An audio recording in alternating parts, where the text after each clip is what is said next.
Hello everyone's, আশা করি তোমরা নিশ্চয়ই ভালো রয়েছো। এটা আমার মাসির বাড়িতে থাকাকালীন 3rd নম্বর ভ্লগ। তোমরা দেখেই বুঝতে পারছো যে আমরা কোথাও যাচ্ছি ঘুরতে। অ্যাকচুয়ালি তাই, আমরা কোথাও যাচ্ছি। তো আমার সাথে রয়েছে মাসিমণি, বৌদি ভাই, মা তো আমার সাথে থাকবেই।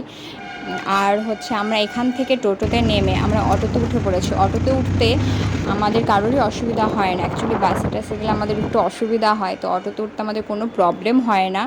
আর এই যে আমরা যে গৌরীপুর থেকে যে জায়গাটা যাচ্ছি সেই জায়গাটা পরে বলবো।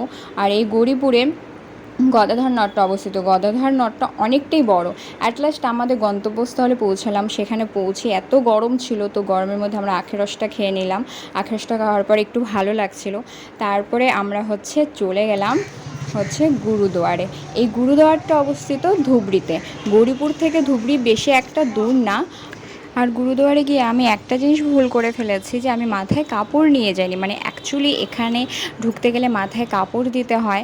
হ্যাঁ, তো আমি নিয়ে যাইনি, কারণ আমি জিন্স টপ পরে গিয়েছিলাম। তো ওখান থেকেই আমি এক মাথায় বাঁধার জন্য একটা কাপড় পরে নিলাম। তো তোমাদেরকে আমি ঘুরে ঘুরে দেখাচ্ছি যতটা সম্ভব। ফোনে তো ভালো করে বোঝা যায় না, তো যতটা সম্ভব তোমাদেরকে গুরুদুয়ারটা আমি দেখাচ্ছি। ধুবড়িতে গেলে একবার এই গুরুদুয়ার এখানে তোমরা গিয়ে দেখে আসবে। আশা করি তোমাদের নিশ্চয়ই ভালো লাগবে, কারণ আমার এই গুরুদুয়ারে গিয়ে আমার সত্যি ভীষণ ভালো লেগেছে।